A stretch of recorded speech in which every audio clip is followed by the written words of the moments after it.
आज का पवित्र वचन इब्रानियों के पत्र से लिया गया है। अध्याय 10 पद संख्या 11 से 18।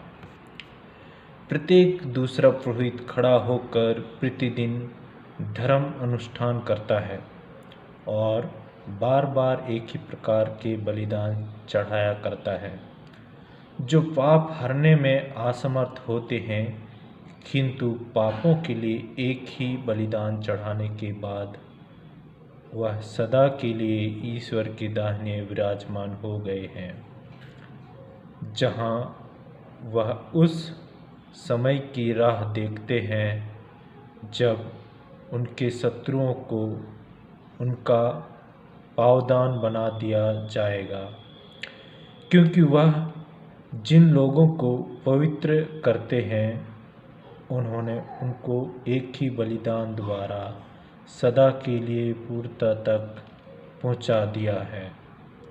इस संबंध में पवित्र आत्मा का साक्ष्य भी हमारे पास है। पहले वो बोलता है, प्रभु यह कहता है, मैं उनके लिए यह विधान निर्धारित करूँगा, मैं अपने नियम उनके मन में रख दूँगा, मैं उन्हें उनके हृदय पर अंकित करूँगा। और इसके बाद वह फिर कहता है, मैं उनके पापों और अपराधों को याद नहीं रखूँगा। जब पाप क्षमा कर दिए गए हैं तो फिर पाप के लिए बलिदान की आवश्यकता नहीं रही। यह प्रभु की वाणी है। सुसमाचार संत मार्कुस अध्याय 4 पद संख्या 1 से 20। ईसा किसी दिन समुद्र के किनारे शिक्षा देने लगे और उनके पास इतनी भीड़ इकट्ठी हो गई कि वह समुद्र में एक नाव पर बैठे और सारी भीड़ समुद्र के तट पर बनी रही। उन्होंने दृष्टांतों में उन्हें बहुत सी बातों की शिक्षा दी। शिक्षा देते हुए उन्होंने कहा, सुनो, कोई बोने वाला बीज बोने निकला। बोते बोते कुछ बीज रास्ते के किनारे गिरे और आकाश के पक्षियों ने आकर उन्हें चुन लिया। कुछ बीज पथरीली भूमि पर गिरे जहाँ उन्हें अधिक मिट्टी नहीं मिली। वे जल्दी ही उग गए क्योंकि उनकी मिट्टी गहरी नहीं थी। सूरज चढ़ने पर वे सुलझ गए और जड़ न होने के कारण सूख गए। कुछ बीज कांटों में गिरे और कांटों ने बढ़कर उन्हें दबा दिया, इसलिए वे फल नहीं लाए। कुछ बीज अच्छी भूमि पर गिरे, वे उगकर फले फूले और 30 गुना या 60 गुना या 100 गुना फल लाए। अंत में उन्होंने कहा, जिसके सुनने के कान हो वह सुन ले। ईसा के अनुयायियों और 12 ने एकांत में उनसे दृष्टांतों का अर्थ पूछा। ईसा ने उत्तर दिया, तुम लोगों को ईश्वर के राज्य का भेद जानने का वरदान दिया गया है। बाहर वालों को दृष्टांत ही मिलते हैं, जिससे वे देखते हुए भी नहीं देखते और सुनते हुए भी नहीं समझे।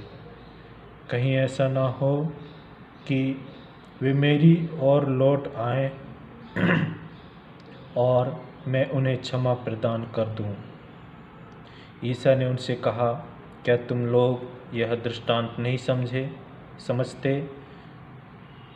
तो सब दृष्टांतों को कैसे समझोगे? बोने वाला वचन बोता है जो रास्ते के किनारे है, जहाँ वचन बोया जाता है। ये वे लोग हैं जिन्होंने सुना है, परंतु शैतान तुरंत ही आकर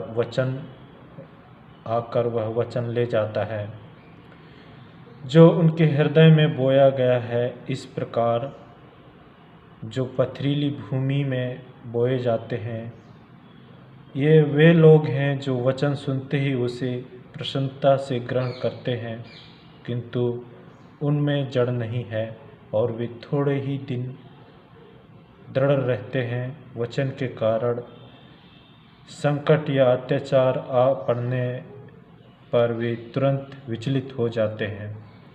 दूसरे बीज कांटों में बोए जाते हैं।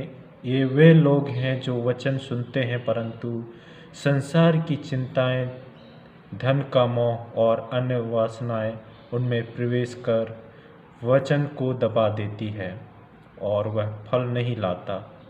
जो अच्छी भूमि में बोए गए हैं ये वे लोग हैं जो वचन सुनते हैं, उसे ग्रहण करते हैं और फल लाते हैं, कोई 30 गुना, कोई 60 गुना, कोई 100 गुना। यह प्रभु का सुसमाचार है। ख्रिस्त की जय। यीशु ख्रिस्त, प्रिय विश्वासियों, यीशु ख्रिस्त ने अपने मिशन कार्य के दौरान बहुत सारी अड़चनों और तकलीफ़ों का सामना किया था। धार्मिक नेताओं ने रीति रिवाजों को तोड़ने का उन पर आरोप लगाया था, यहाँ तक कि उन्हें शैतानों के नायक बेल्ज़ेबूल भी कहकर बुलाया था।